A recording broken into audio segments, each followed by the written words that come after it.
For decades, from the early 1970s until 2008, amateur radio enthusiasts in the British countryside would stumble upon something strange cutting through the shortwave static. A jaunty, synthesized melody, bright, cheerful, almost playful. It was the tune of an old English folk song, the Lincolnshire Poacher, about a hare courser boasting of his exploits. A song of rural life, of dogs and fields and open country. But there was nothing pastoral about this broadcast. The tune would play 12 times, a mechanical loop, identical each time, jarringly out of place against the crackle of the airwaves, the hiss of distant storms, the murmurs of other stations bleeding through the dark.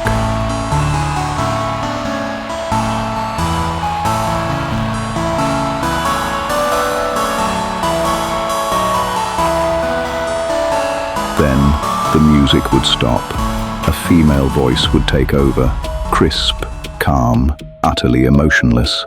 A received pronunciation accent, the kind once taught to BBC broadcasters, now rarely heard outside of period dramas. She would read groups of 5 numbers.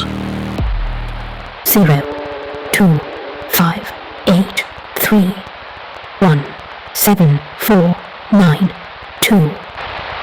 The numbers came in strings of 5, no inflection, no pause for breath, just the steady mechanical recitation of digits that meant nothing to anyone except the person on the other end. Then the tune again, 12 times, then numbers, then silence, then repeat, every day, often at the same times. 6 a.m., noon, 6 p.m., 8 p.m., for nearly 40 years. The Lincolnshire Poacher was not a mystery to intelligence agencies. It was a tool, a numbers station used by governments to communicate with spies operating in foreign countries. The ledger tracks this signal not to a hidden bunker in the woods or a transmitter buried in a hillside.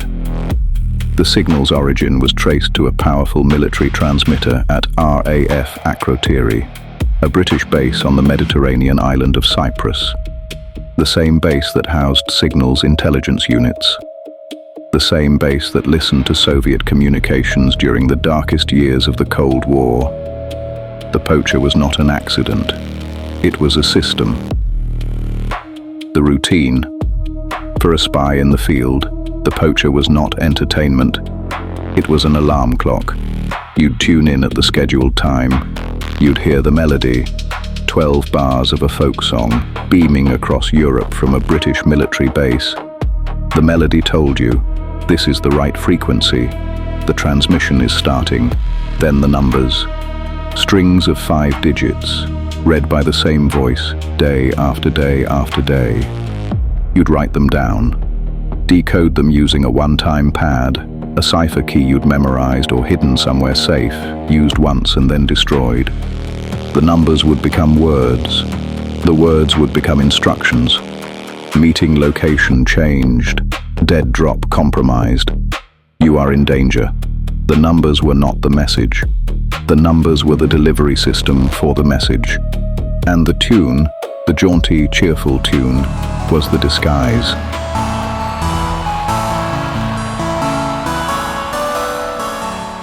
The people who tracked the Lincolnshire Poacher were not spies. They were hobbyists, shortwave listeners, radio enthusiasts, people who scanned the airwaves in the small hours, looking for the strange and the unexplained. One listener, interviewed in 2006, said, "You could be sitting in your living room in Yorkshire, just listening to static, and then that tune would come out of nowhere. It was so cheerful, so out of place.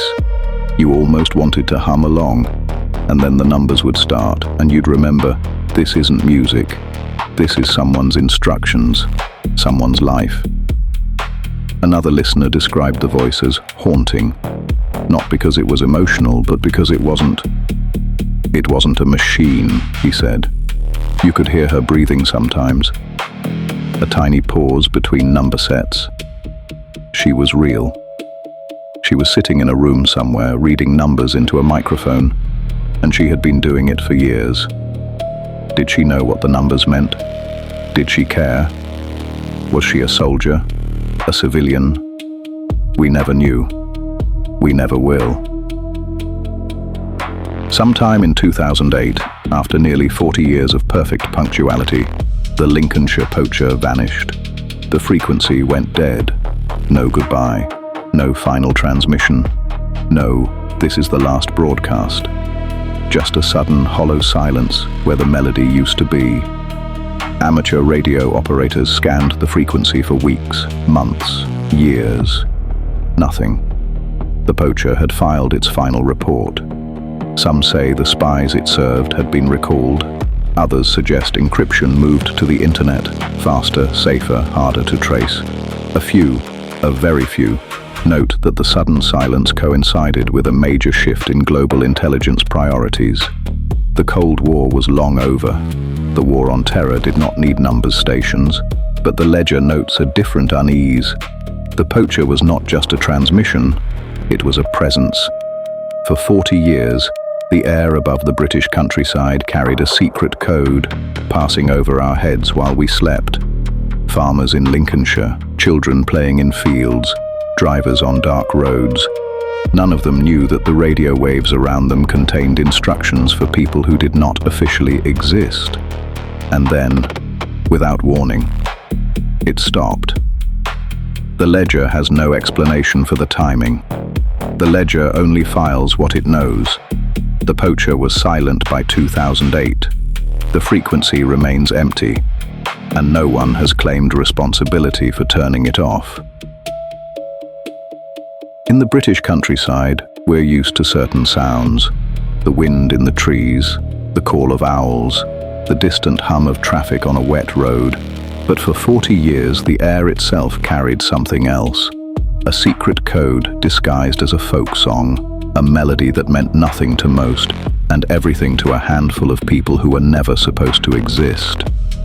The Lincolnshire Poacher is not coming back, but the frequency remains, silent, waiting. And in the ledger, we note, the most complex secrets are often hidden behind the simplest, most familiar tunes. You can whistle the melody if you like. It's still in the archives. Just don't expect it to answer.